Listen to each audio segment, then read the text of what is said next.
Hey guys, how's it going? So, before you ask, no, this is not a late review for whatever movie I am talking about in this video. What this is a snippet from another video I did, which was my ranking of every January 2025 movie that I saw from the worst to the best. But what ended up happening to that video is, long story short, I recorded my thoughts on my number 10 through my number 5, and then I came back to record my number 4 through my number 1 because in between that, I took a break.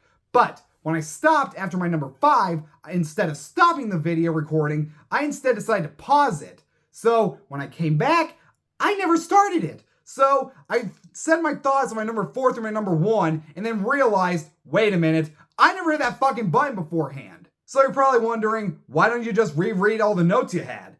Well, I read my notes off this old phone that I have, and since the script gets to be a little too long, after I'm done reading what I've already said, I delete it. So, yeah, I don't have my thoughts on what my number 4 through my number 1 movies of the month were. So, what I'm going to do instead of rewrite my notes for my number 4 through my number 1 is take what I recorded for my number 10, my number 9, my number 8, my number 7, my number 6, and my number 5, and release those as their own separate mini reviews in some way or another. So I'm bringing this up so you're not questioning why I'm releasing these reviews like almost a month after their release. But I guess there's just a little bit of good news to losing my number 4 through my number 1 thoughts. 2 of them were Companion and Dogman, so I already got full reviews out for those, so you can go check those out. But the other 2 were One of Them Days and Wallace and Gromit Vengeance Most Foul, which I do not have any reviews of any kind for, except over on my Letterboxd. But anyway guys, enjoy this line of videos that I decided to call Trev Plays Catch Up because he screwed up on making his January 2025 ranking list.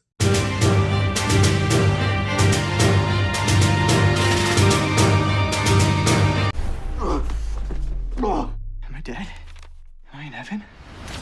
Oh my god, I'm in hell. So when I was a kid, Henry Danger was not one of my favorite shows, and that's mainly because I just found it so brain dead stupid. Not the funny kind, more the who wrote this kind of stupid. Oh, there's no way I can run back down 240 flights of stairs before Henry. Hey, wait a minute. I'm indestructible.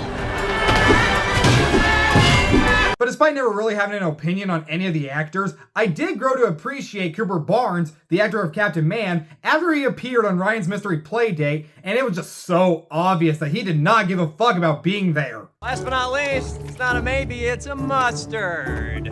Mustard. Pro tip, it's the only thing in there in a receptacle. I love it. I love it. Oh my god, this is incredible. Why is the one with fucking Captain Man from Henry Danger the best one? Like, oh my god, I love this. Just, he doesn't want to be here. He hates what is happening right now. He's just like, it's just sparking joy in me. So when I heard that there was a Henry Danger movie coming out on Paramount Plus, I was intrigued at best. And having seen the movie, the best thing I can say is exactly what I just said about Wolfman, which is that it's completely watchable and also much more tolerable than the show ever was. The biggest problem I had with the movie was the story and how it felt like there was no major conflict of any kind. Long story short, Henry is basically summoned by this girl to help her fight crime, but that quickly gets sidetracked for an adventure through fanfic stories created by the girl, in which Henry is Kid Danger, his superhero persona from the show. And as it goes on, not only does everything happening not really have a purpose of any kind, but to stop this, like this whole like fanfic adventure thing, or whatever the hell this movie was about, they gotta fix this like science box thing to send Henry back to dystopia. No, it's not like a dystopian future or anything. It's a city literally called Dystopia. Maybe it doesn't make a whole lot of sense with me explaining it, but if you watch the actual movie, you'll get what I mean. And with this being a superhero movie, you'd think there would at least be some action, and while there is, those scenes are either really short, disinterested, or in the most boring locations. The big climax of the movie takes place on an empty neighborhood block. How lame is that? Apparently in the show, I'm just assuming this is what the movie says, but at the end of the show, Henry like crashes a giant blimp and basically Dark Knight Rises Kid Danger, and I'm like, how do you go from that to a fight in the suburbs? They even set this one thing at the beginning of the movie with this one villain whose name I really cannot remember, but he like pushes Henry out of the window to his death, and that is forgotten about and then just quickly resolved at the end. But we then sidetrack that for another message about appreciate the things that people around you do for you. And it's like,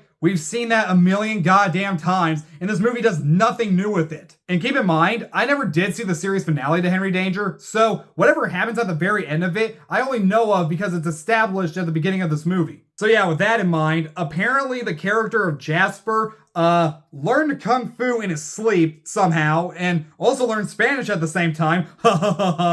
But anyway, he learned Kung Fu, and anytime he puts this blindfold on and falls asleep, he can fight really good. So he's Zenitsu from Demon Slayer. As for the comedy, it's one of those where the characters will constantly talk over each other, you can't understand a thing they say, and that's the joke. But I did get at least one good chuckle from Ariana Grande's brother who's in this movie. And man, if some parents bitched and moaned about that one kid in Disney's Strange World, I would love to see what they say about Frankie Grande in this movie. Also, why did they make Schwarz at points sound like Joe Pesci from Goodfellas? So while I only find this movie to be okay, one thing I did really appreciate was that they actually grew up with the audience and realized that they are now grown up, unlike that Thundermans movie that came out early last year. But again, the movie is completely watchable, and I'd rather rewatch it any day over a single episode of the show, and definitely over that short-lived animated series that no one remembers. I'm gonna give Henry Danger the movie a C+. By the way, again, I don't know how the series ends, but what happened to the character of Charlotte? Did something happen to her in the show? Did something happen with the actress that plays her? Because while she's mentioned in the movie, she's never once seen. So what happened? Thanks so much for watching, you guys. Subscribe to my channel, like this video, turn on the notification bell, and while you're at it, go follow me on Instagram, TikTok, and Letterboxd at Trev's Movies, and I'll be back later with more reviews, and I'll see you then.